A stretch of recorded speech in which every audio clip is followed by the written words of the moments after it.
No cussing. And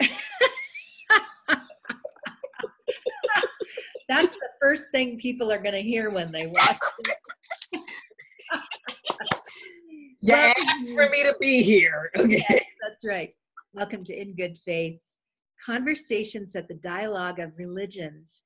That benchmark has been how we've done this.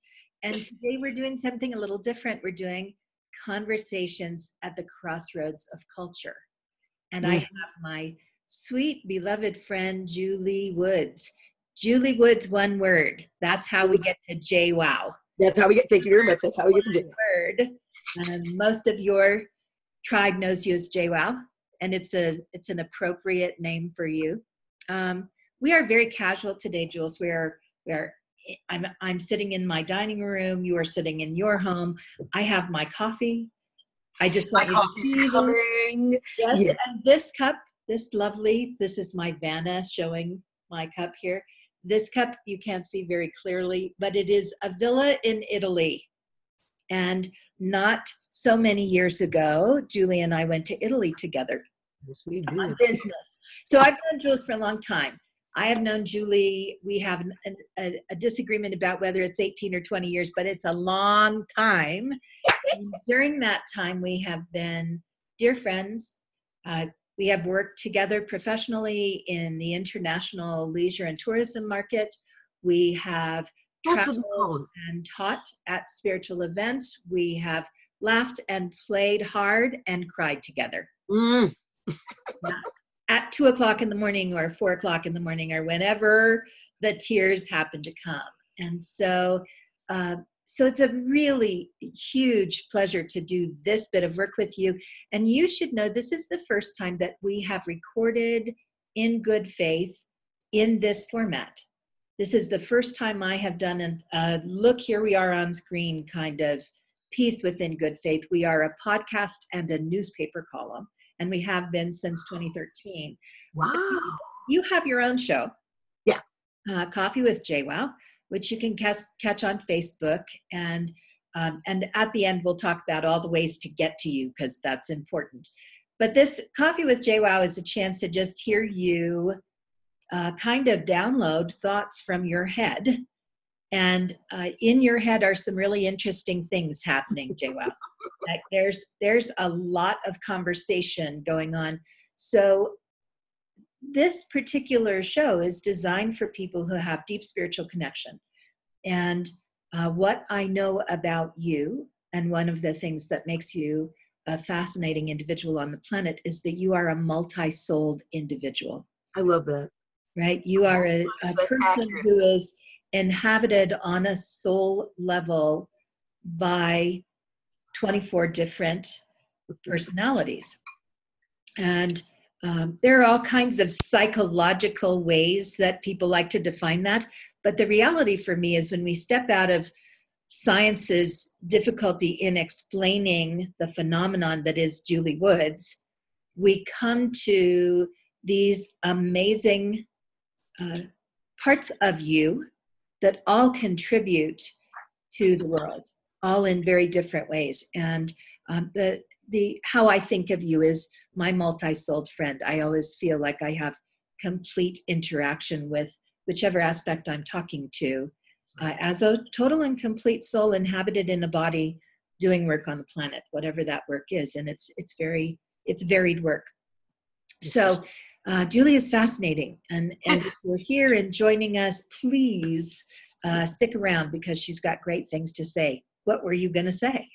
What was I going? I'm just delighting in all the nice things that you said, and the multi-souled thing. And I refer to myself as a multiple because that's easy, and I tell people, no, I'm not, simple.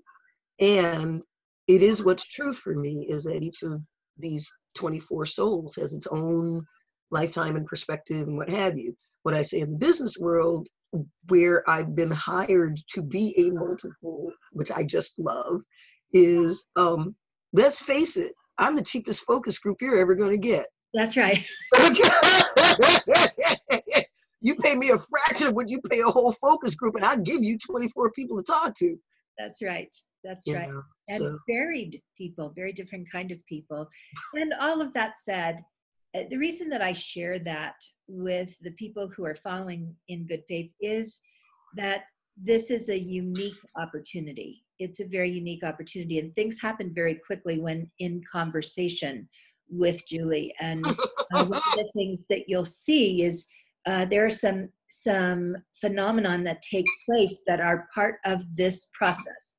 And one of those things is sometimes there's a tipping of the head and a rolling back of the eyes. Sometimes there's a moving down into quiet, because there's a conversation going on inside that is not visible on the outside. So I just want to make that, do you see what's happening with my light? Oh, I so do.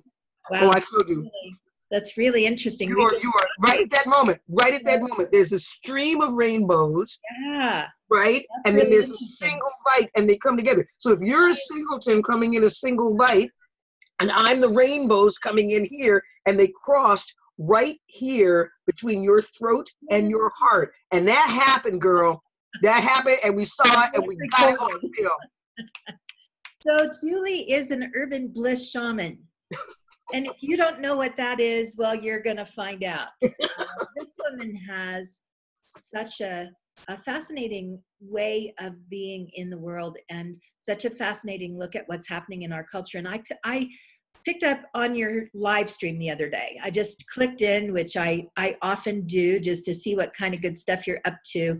And you were talking about prayer, which kind of, honestly kind of surprised me, Julie, because I don't think of you as a person who's teaching people why prayer is important. But you talked about some things that are really, really powerful and important to me. And one of those is that in our culture today, we are being told that thoughts and prayers don't matter. Mm-hmm. And we post to somebody thoughts and prayers. Now I get that. A lot of posting thoughts and prayers and not praying. And not praying, right. Okay. It's disingenuous. Don't do it. There are 1,000 things about that we could talk about. Right. But that's not the topic I wanted to spend my time with you on. The topic that I wanted to hear more from you about is what happens in our culture around the word prayer. What is happening in our culture, and why is our kind of tearing apart the word prayer dangerous in our culture? Can you talk about that a little bit? Mm-hmm. I feel like the waitress who just walked up to the table and said, "How's your food?" Yeah, right. I was fine, and then all of a sudden, Juju and LG were like, "We ain't have breakfast." And I'm like, "Oh Lord, okay, don't have time, got to do the thing." And we're in our house. There you go. Although my mother would be horrified that I'm eating on camera. We won't send this to her. No. Here's the thing, Ahriana. There's a foundation to understand underneath why this twisting is possible. And if you can get underneath that, then you can make the twisting stop. Okay.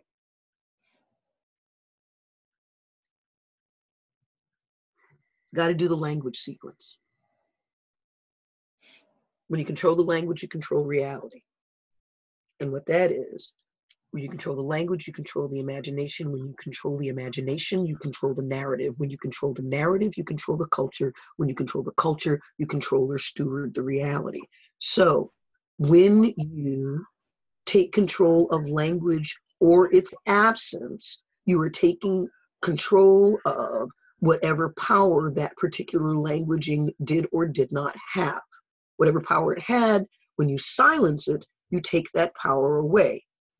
With that said, looking just plainly at, if you take away the power of prayer, correct? No. By taking away the languaging of prayer, people no longer have access to their own power to influence the world. I'm defining power on Planet JWow. Planet JWow, it's a thing, right? All right, so I'm defining power as the ability to influence that which is not our isness. With me? Okay, great. So when you take away the ability to influence that which is not our isness, that is prayer, then you take away our ability to shape our reality with prayer itself. You can't take away what isn't there. Okay. Okay, so the screaming and yelling about taking away prayer and why prayer isn't effective is a very effective way of neutralizing something that actually is powerful, that feeds people. Right now, we're in a culture where the awakenings that are happening are so radically shifting people's ability to contextualize their reality and at any point, like, stop me, and what did you mean by that? Or slow down, or I need to say something, or what have you, because I'm just going to go until you stop me. Yep. Okay. And thank you.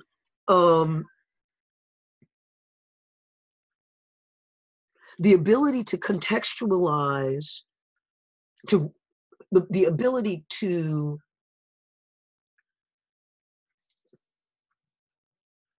pass again. There's content and there's context, right? And content is, it's literally what it sounds like. It's the thing, and then context is the around it. It's the notness of the thing that's around it. Got it? Okay. And they've done, billion studies. They take a room full of men and women, college level, and they split them up evenly. So you got even men and women, and you show one of them the alphabet, and you show one of them the numbers 0 to 9, and then you show them a thing that's got a line and a curvy like this on it with a little bitty separation. Everyone who saw the alphabet sees B, and it's obvious. And everybody who saw the number sees 13, and it's obvious. Because their contexts shape their reality. Got that. Okay, great. When you control the context, you control or steward the reality. That's the last step. However, if you really want to control the context, which is the thing that allows the reality to even be created, Stephen Covey, First Creation, if you really want to control the context, don't be fighting down there where the context is happening. Let all the other people go down and mess this. Let's just go change the language. Then we can change what people are allowed to imagine. And if we change what they're even allowed to imagine, that changes what they're even able to say in their personal, internal, or external narrative. And it is that moment when you control the narrative, which you've done by just going back to the origin of the whole thing. When you control the narrative, that's when you get to control the culture that controls the reality. So if you're Machiavellian like me and really smart, let's change the language. Right, fake news. If you're Machiavellian with a mission and you've always done it well, then you do things like folks in the world who declare fake news about reality. Right. And they are saying, I say this is fake and you're buying my story. Stay with me on this, on the story piece, because this is critical. Okay. Everybody buys a story. You bought the story, you bought the story. Hook, line, and sinker. That gorgeous pig farmer of yours was the man for you. I'm so grateful on my knees that boy sold you that pig-filled bill of goods and you ate it up like the best bacon on the planet. All right? You sold that man that you were all this and brilliant and gorgeous, and you just, and the two of you together, I mean, please, it's just 97 kinds of stupid gorgeous, right? And you sold this man on your beauty inside that somehow manages to dwarf the magnificence of your beauty on the outside. That takes some work. Good job. And so he bought it, hook, line, and sinker.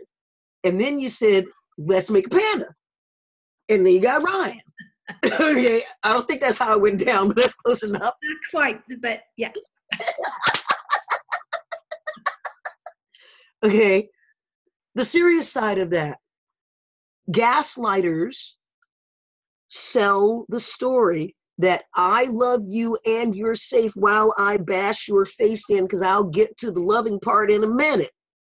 I have to do the bashing part for you to really understand how much I love you. Right. Okay. Everybody buys a story. There has been an established, the stories on Facebook on some level are believed until they are proven to not be true.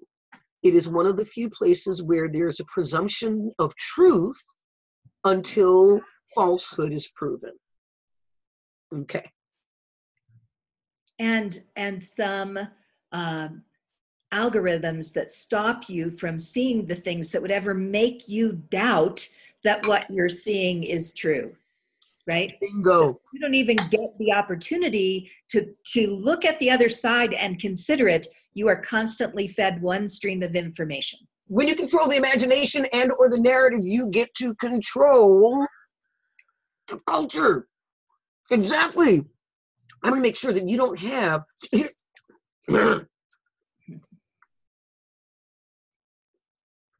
You're presented with a wall. You got the thing a wall because you're a juggernaut and you keep running into the thing. Okay, got no sense. And you finally hit a wall that even your juggernaut cannot topple. Okay, it's got to be a big wall in my case. All right, so you hit the wall face first. Face walling, not even face planting.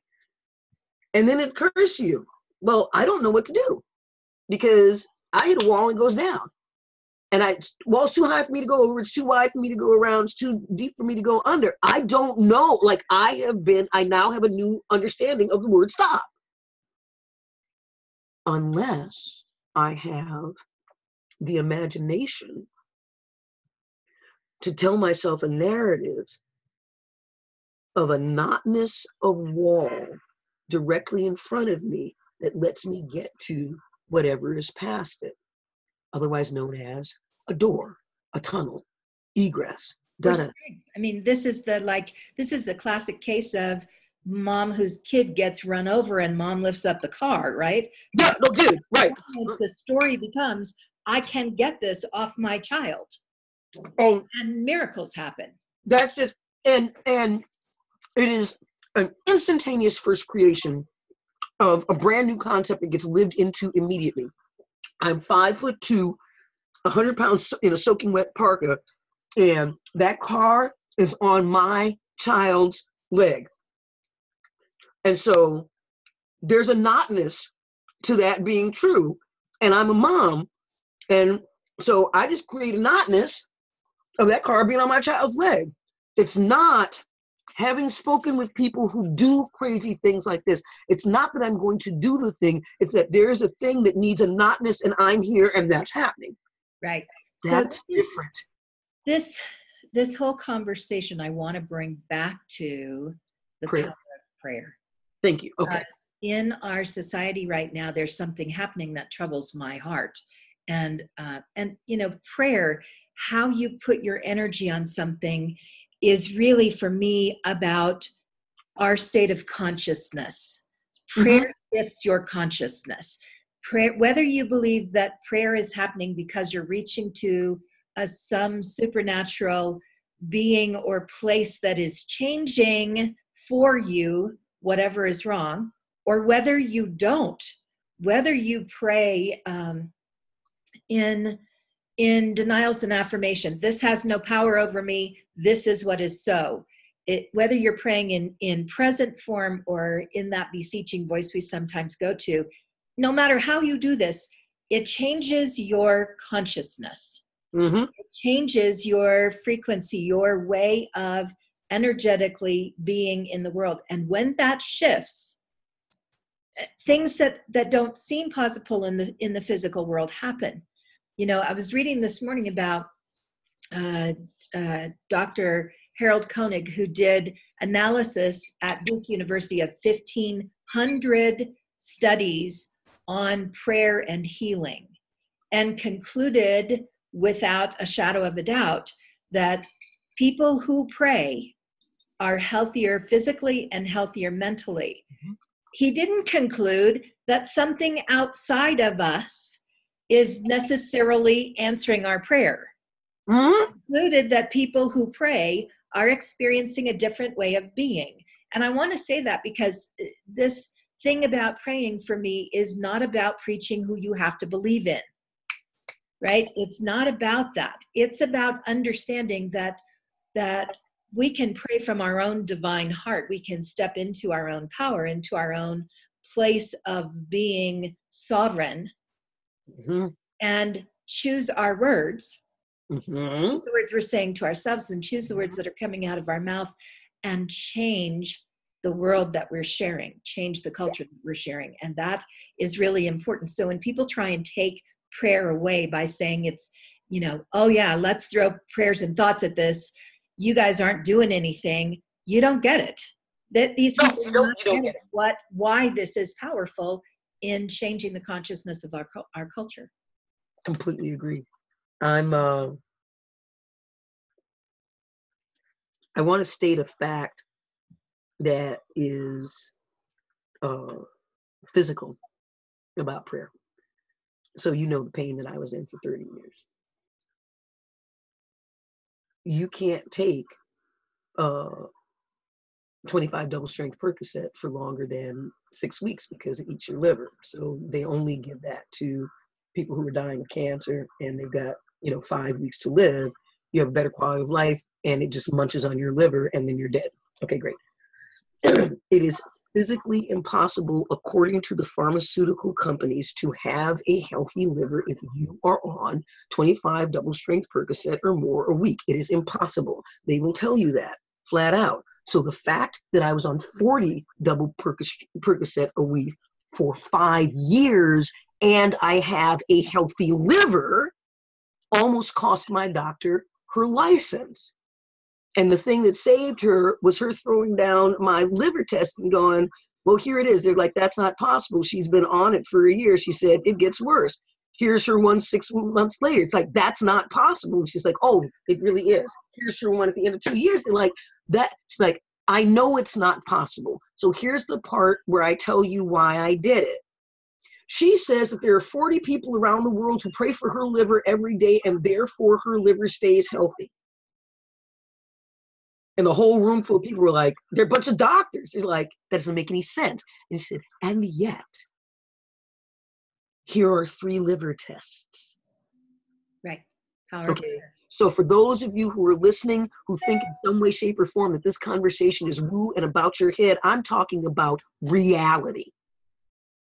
And when it comes to prayer, what you're doing with prayer is you're shifting the frequency of your reality, starting with your first creation about the reality that you do not have that you want. That's basically what you're doing. All right. So let's take that apart for why they're trying to get rid of it. Every time you exercise choice, you're exercising a muscle that you can use anywhere. So you can choose to be brave. If you don't know how to make good choices, then you don't know how to choose to be brave because the choice thing has been taken away. If on a fundamental and spiritual and energetic level, we can take away your ability to choose, which would, in many cases, the simplest thing that you can do, it doesn't matter if you are a POW. It does not matter if you're paralyzed. Little bitty children learn how to pray. They do it anyway. Pretty please, I'd like. Pretty please, Santa. It's a prayer, y'all. Get over it. Pretty please, Santa. I've been really good. I'd like da-da-da. That's a prayer. And if y'all have forgotten that was a prayer, it is. The mechanics of prayer are being that for whatever reason has some ability to grant us that which we request, and then making the request in a way, the thing that makes it prayer is the sacredness of heart that's brought to it as opposed to a request. That's one of the key elements of the magic, is the sacredness, which is a reverential cherishing of a thing. Prayer, as opposed to a request to some unseen being, prayer shows up as there's a wonder that energetically and emotionally fills the prayers that we say when they're prayers. even if you don't get your prayer, and even if you pray badly, and even if you're begging, you're still exercising your muscle of choice in a sacred place. And sacredness is in our root, and what we learn, therefore, moves up from our root all the way up through all of us. So you literally, by praying, or you're teaching yourself how to ask for and then be ready to claim the empowerment that will make a massive difference in your life. And that thing you're calling reverential, I would name faith or hope, depending upon where you are in your understanding of it. So some of us have had enough interaction with that morphic field that we call the divine, that we have faith that that field is hearing us, listening to us, and responding to us. And I say faith because you can call it God, you can call it spirit, you can call it universe, you can call it whatever you want, but there is an energetic, undefinable to this day, responsive field that we are connected to. And so when we place something in that field, a thought, an intention, a desire, if enough times that field responds and what we see comes forward, we operate every time we go there from that place of faith. If we haven't used that field, then we operate from hope, and hope seated in imagination, which goes back to what you were saying earlier. So I hope that what I'm imagining can happen. I am placing my imagining of the holy. I am placing my imagining in the heart of the holy with a willingness to believe that it can happen. And that's powerful. Yes, ma'am, it is. Oh, yeah. Oh, that's yummy. Okay. No, dude, this is really cool. Okay, so if hope places the imagination in the sacredness realm of sacredness, of that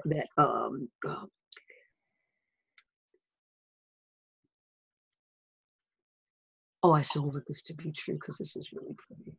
Sacredness is the intimacy of grace. Absolutely. I'm gonna go with that as a definition of my preacher phrase. Yeah. Great. Okay. I can buy that story. Okay, great. Exactly. Okay, so if hope takes imagination and works with it, faith, imagination, narrative, faith takes the narrative as reality, which puts us at the doorstep of the culture thing that you were talking about. So if you go hope, faith, there's a shift into this sacredness place that can happen anywhere along that. You can have that sacred hope, you can have that sacred faith. And there's also, it's like a realm. Sacredness is a realm. Sacredness is a context, and hope and faith are the content. Oh, boom, right? Okay, so I warned you guys this is what we were going to do.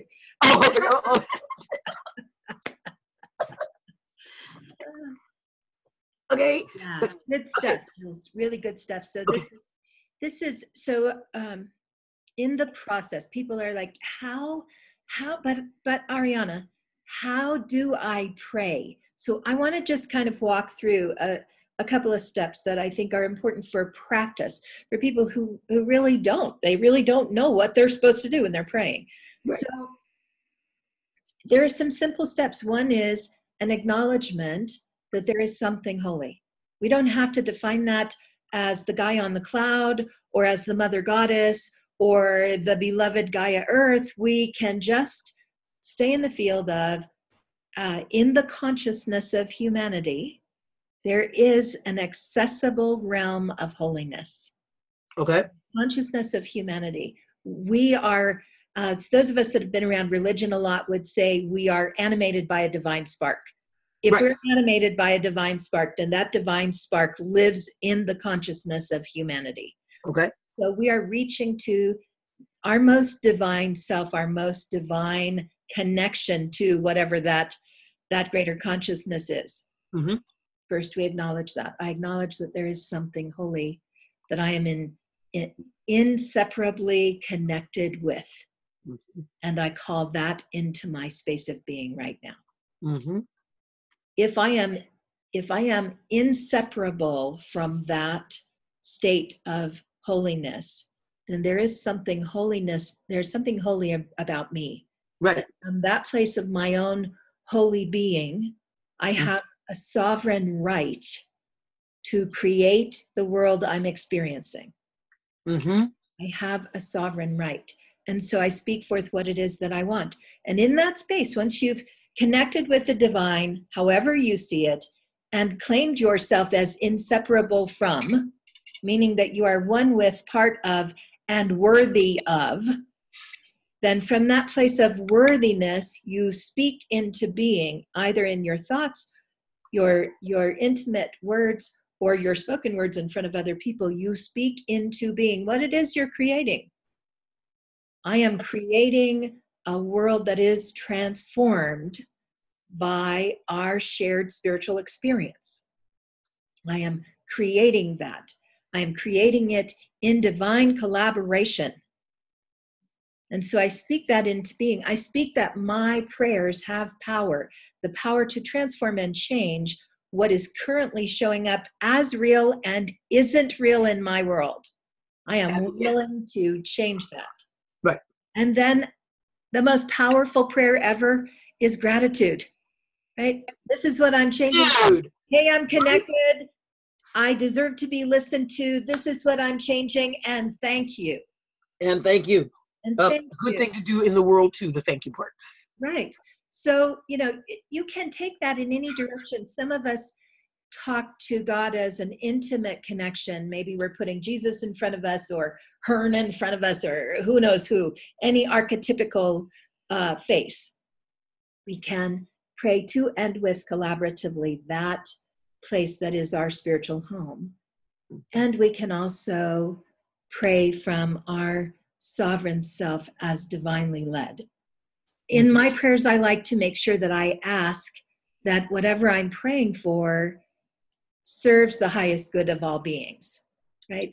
Let me pray for what serves the highest good of all beings, so that my personal ego doesn't get in the way of whatever needs to happen. And I also choose to live from the perspective that what is happening for the good of all beings. So that's a challenge in today's world. Like, today's culture really challenges me to look at some of the ugliness we're experiencing and go, how is that good for us? It's under our skin so much that we are actively engaged in changing it. Yeah. And that it's, step back and take a look at how there's more and more positive media, because people are getting fed up with the stuff that makes them feel helpless and hopeless that's out there. You're shifting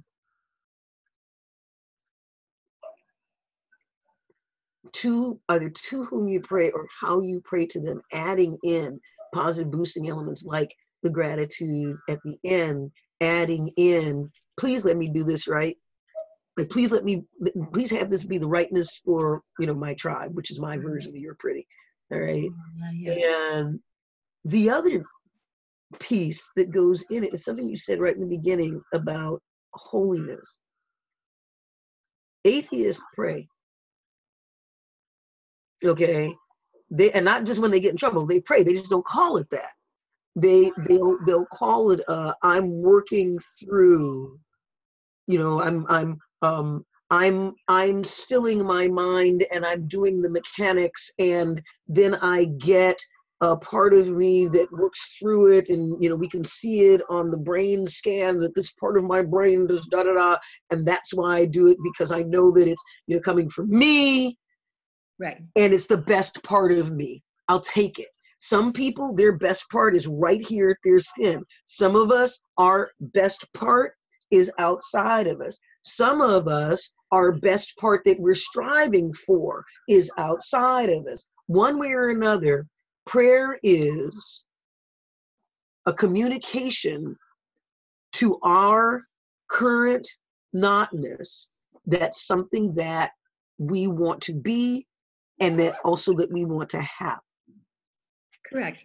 And so taking it out of the religious context Right. here and say, let's just talk about the mechanics of human behavior, because what we're talking about when we call it prayer is applicable to everybody. No one gets through without asking for help. Right. And it's not just asking for help, but none of us get through without choosing to change our consciousness, choosing to change. When you talked earlier about content and context, so we can see the content is what it is, but we look at it and decide, no, that's not acceptable. This I am doing something different with, and we change the context. We contextualize it. We write a different story about it. That is different than lying to ourselves about it. So Bingo. it's really important that when you are praying, you're not looking and saying, that's not there. That ugly thing that is happening, that sickness in my beloved is not there. We recognize it's there. We also recognize that it's an energetic signature that can be changed.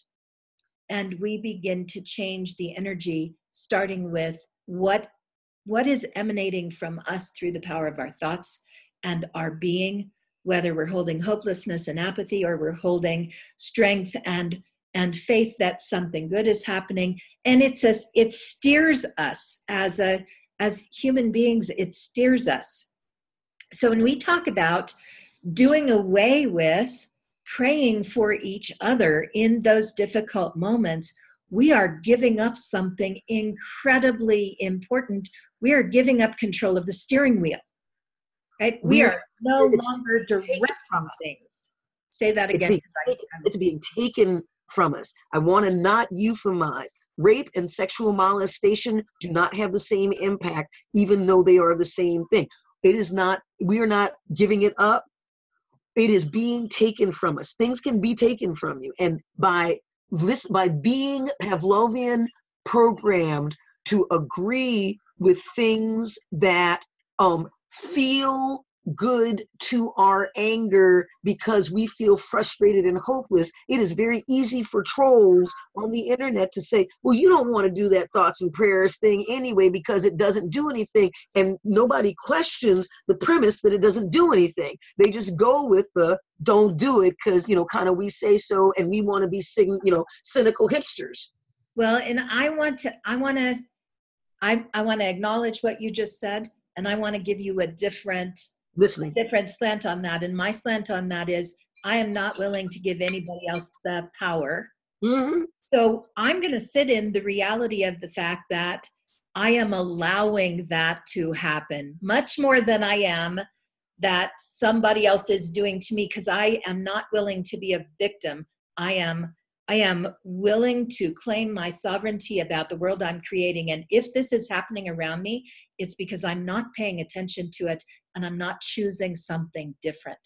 And I'm not having these kinds of conversations that you and I are having, and helping other people as well to choose with me.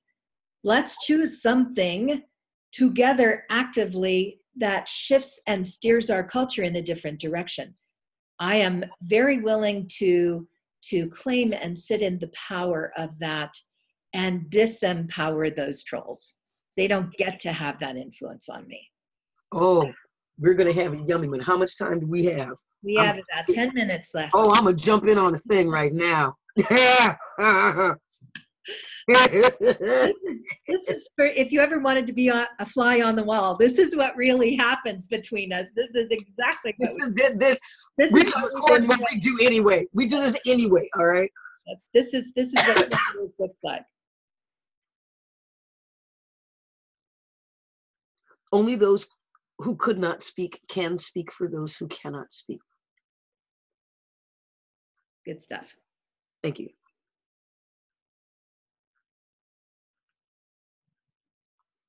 The violence of silence is the eradication of an opportunity to be nourished by a power you don't yet know. Say more. The violence of silence, I got that stuck. Yeah. The thing that's silenced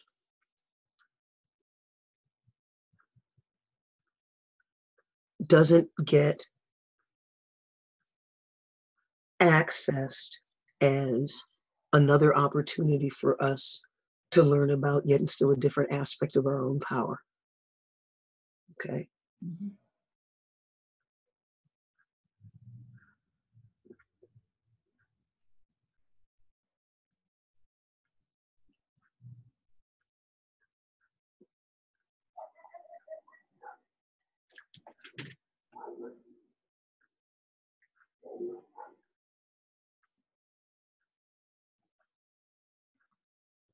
Being hit on and getting raped are not the same thing. Clearly. Not so clearly to some people. Hanging with me, not so clearly to some people. Okay, and that's part of the issue.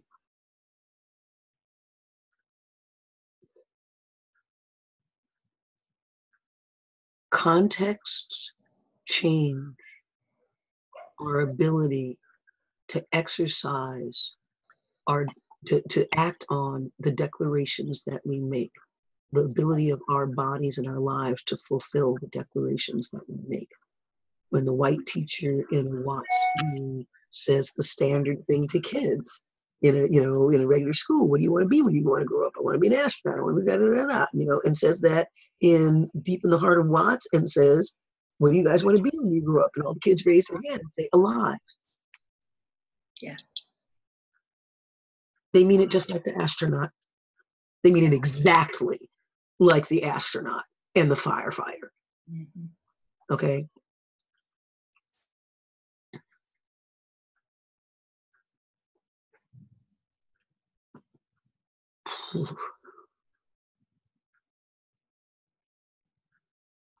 Black people came over here and said, Massa, don't take my baby, and Massa took the baby. And there's nothing to do. There's no lifting the car up. The only thing you could do is die for your baby if Massa took the baby. Took it. And there's no exercise of power. There's nothing. All you can do is maybe not fight so that he doesn't sell your baby. So maybe he raises that child as a slave in the big house. Because, well, he raped you, and so the baby's light enough to work in the big house. Mm-hmm. Okay. That's the roots of a huge, that's the lineage of a huge number of people, non-white people in this country. Mm-hmm. And what we know in our blood, because we freeze, is that when white people come to take stuff, they're going to take it. And that's real different when we say our prayers out of that place than the prayer that you're talking about for you, sweetheart. I got it. It's real different. Yeah. Okay? Yeah, I got that. It's not an allowing. There's a fundamental understanding that if they want it, they got it. And there's nothing you can do. And so your prayer is that they won't take it. Mm-hmm. And your prayer is that they will be kind, maybe. This breaks my heart. Is that they will be kind and give to you if you don't ask for too much. That's a different kind of prayer. If I don't ask for too much, maybe I can have this. And I've got a long arc thing. If I don't ask for too much, if you just teach me the alphabet, and I secretly teach the alphabet to my son, and then my son asks your daughter, just teach me some words. And then that happens. And then my grandchild asks your grandchild, because your grandchild owns my grandchild. I love a book. And it literally takes that kind of time to be allowed to learn to read. You have a long arc plan for what you pray for. See, when they take away, let's look at the shadow here. They take away prayer.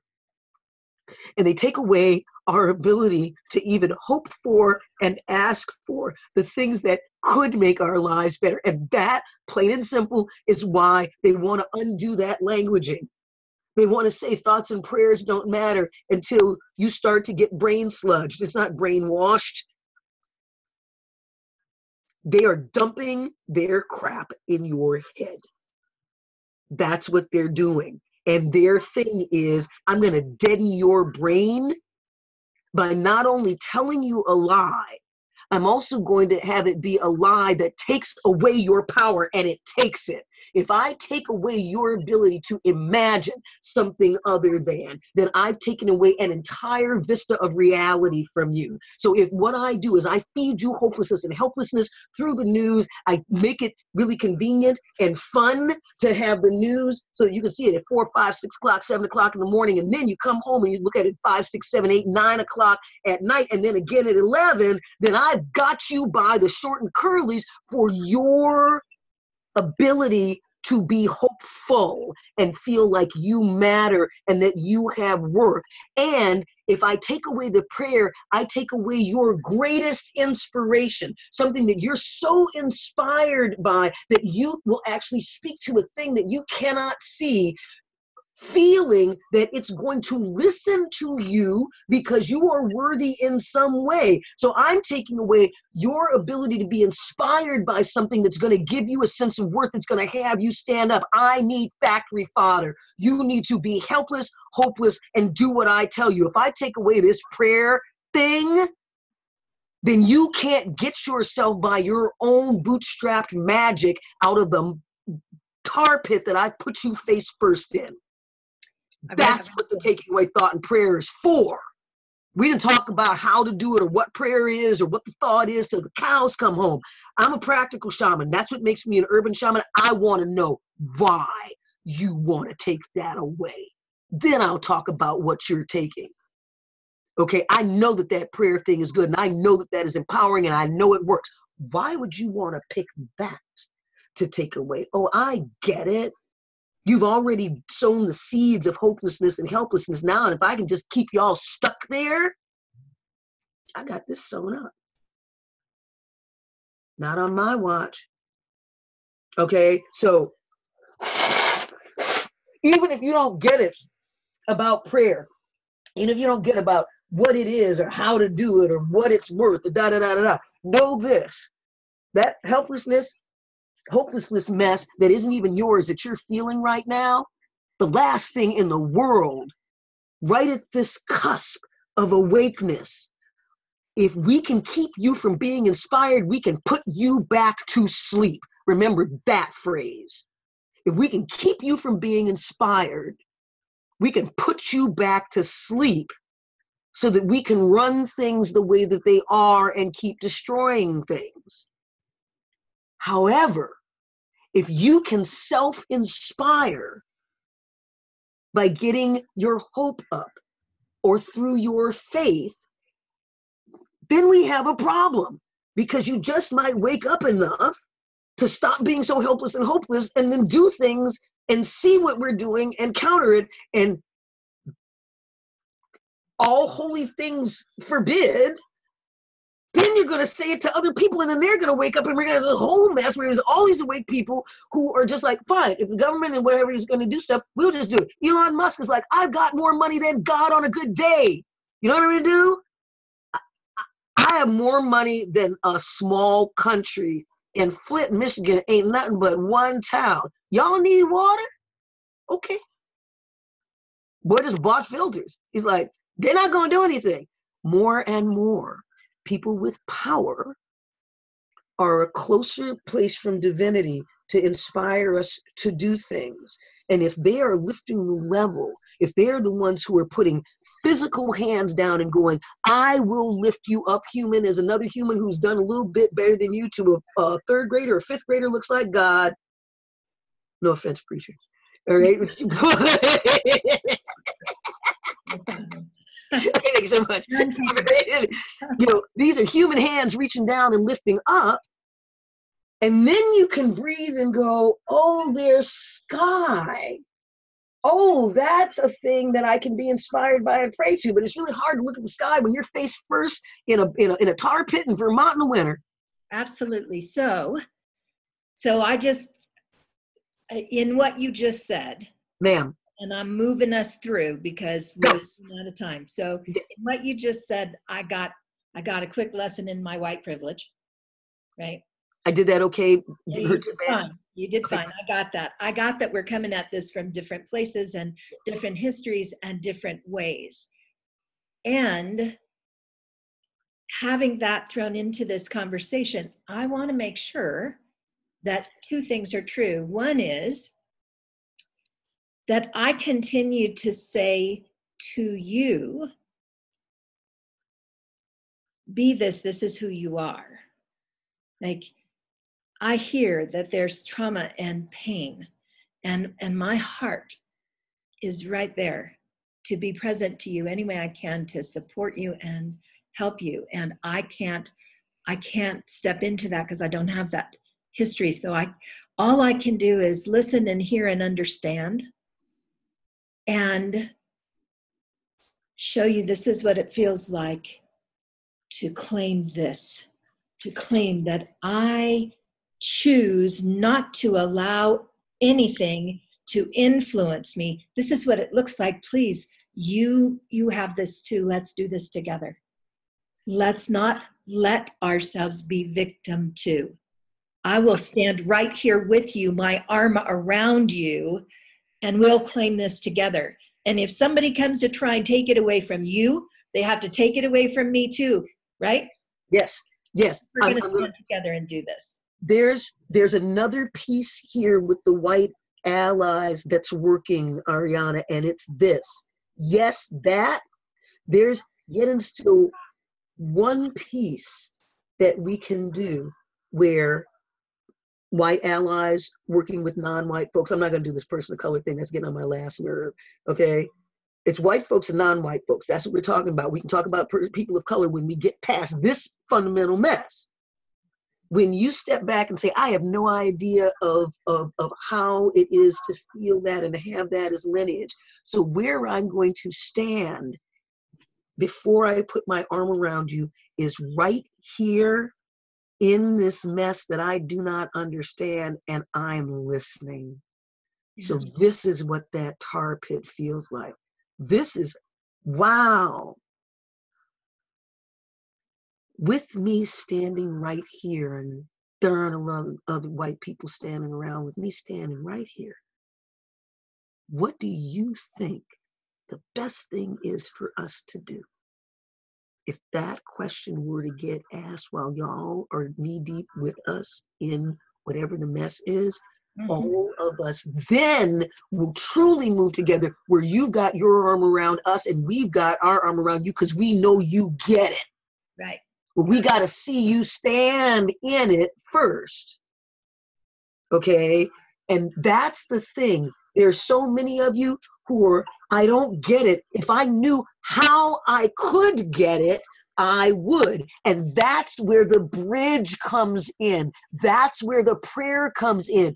Prayer is lobbing that first stone, rope wrapped stone over and going, yo, put your mitt up. I got the right stone. Right. Yeah. Okay. I had a really interesting experience a couple of years ago with someone, and we were doing an event together because of something that had happened in our community. And I said, let's take a moment of silence. Let's make a moment of silence for us to just honor what happened. And she said, my people have been silenced too long. Right? And that for me was, oh my God. Whoa. God, I hear you, you know, powerful when you talk about the violence of silence as a white woman, or I heard somebody say today, a woman without color. Yeah, a woman without color. It's got to be just as offensive as a person of color. That's what I'm saying. Color, right? What? I have color. What are you talking about? You know, yeah. And it's in those moments that we're chuckling. it's starting to get funny. You know what I tell people? We're in a melanin war. And they're like, excuse me? I was like, this is not a race war. It's not an ethnic war. It's a melanin war. We're like, that's dumb. I'm like, exactly. Yeah. So you want to kill me because I tan faster? All right. So last piece about, no, isn't that ridiculous? Burn. You know, if you put Penny in a dark room and say sun 5 times, she will burn. Okay, Yes, so I yes. get it. All right. Yes. Back to the prayer piece, please. This last piece. However you pray, if you can't handle the word prayer, then the thing that you do where things are going really well and you want to say thank you to something that isn't human or outside of you, or the thing that you do when everything's gone in the toilet and out to sea and you need a hand and you need it right now, whatever that is, it comes out of your mouth like, if there is a God and you're listening to me, I haven't been to church in, I don't know, 40 years. Can you please save my child? Can you please have me not die? Whatever it is that you pray to, know that, and this is the important piece, you have the power to choose to change your internal energy signature at any point, which automatically changes your external signature, which then has the butterfly effect of when a butterfly, belches in China, it creates a tornado in Chicago. Your energy signature changing immediately and irrevocably changes your reality. And when you know that that's true, that's physics, people. That's not woo. Go look it up. Right. So here's the thing. Every time you see prayer, prayer doesn't work. Prayer is, why are we throwing thoughts and prayers at this? Affirm prayer does work. Prayer works. It's really simple. Like, we have to be the counter message. And we have to, and you have to say it. You must say you it. have to type it and say it. Okay? You can't just do that sitting in your chair. They Right. also want most people who are sitting at home, because we're the bigger group, they want us to feel helpless. You're not activists. You're not those people out there in the street. You can just sit in your armchair and be comfortable. No, Yeah, we're actually doing things. This was the second thing I was going to say to you earlier. There is that they who could, if we choose to allow them, have the power to actively be planting things in society that does empower us through our languaging. And then there are the mockingbirds. Right. Yeah, that's true. It doesn't work. Oh yeah, prayer doesn't work. Oh, you're just going to do more thoughts and prayers. That's not going to do anything. If you are one of those people who has bought this story, you bought it, take it back. Yeah, it's like, no, this story sucks. Here. This story is broken. I don't even need my money back. I just keep this mess over here. Yeah, we're not even going to return it to the store because somebody else might buy it. We're going to put it in the dump. Yeah. Right? So question yourself. Is this the reality that you want? Is this the world you want to live in? This world that says prayer doesn't work and we have no control over what is happening to us. I can't do anything. You can do something. You always can pray every single day. I don't care what age you are. I don't care if you have 2 legs or no legs. I don't care what your economic condition is. You can pray for the world to be kind, loving, fair, just, connected. fun. We need to interconnect, to recognize that we are an interconnected planet and we are a global culture. We are no longer separated by imaginary lines on soil. We are a global culture talking to each other and making the world what it could be when we are powerfully transformed through our shared love and spiritual experience. Absolutely. Julie, I love you. You know that. I will love you for another 20 years and 20 years Please. after that. And I hope that we can have more of this. I look forward to another opportunity, whether we're on screen or we're not. You know this is what we do. Oh, I want to do this here. That was yummy. You were on my list. Folks, I have Coffee with JWow, 9 o'clock, 3 times a week, Monday, Wednesday, Fridays-ish, 9-ish, to the taco truck time. And like today was at, I think, 10:30. It's 9-ish. And Eastern time. Yeah, Eastern time. And we're setting something up called One Black Woman's Perspective, where I get a bunch of you just one at a time interviewing me about whatever you want. And we do this for about an hour. and you were in the top 5 of the list, sweetie. So, well, we'll do it again. And you can follow us in good faith in the Colorado Springs Independent. If you like to read it in the newspaper, you can pick us up every Wednesday on newsstands at locations all over El Paso County and here in Colorado Springs, or online. They have a digital version. You can follow in good faith. You'll find 4 different opinions on any one question from 4 different faiths in that show each week. Or you can follow our podcast, In Good Faith Conversations, which will give you an opportunity to hear people of many faiths discuss many different topics. And now you can see us in person in this format, and we'll be talking to other people, but I don't know that anybody is going to be able to step in on a second level and do what you did today, Goodwood. Thank you very, very much. We started this with no cussing, and I'm going to say, I did great. You did really good. I'm so proud of you. Okay, thank you very much. You can find In Good Faith at www.ingoodfaithconversations.org. It's been a great day. I love you. We'll see you soon. Thank you so much, baby. Take care. Bye-bye.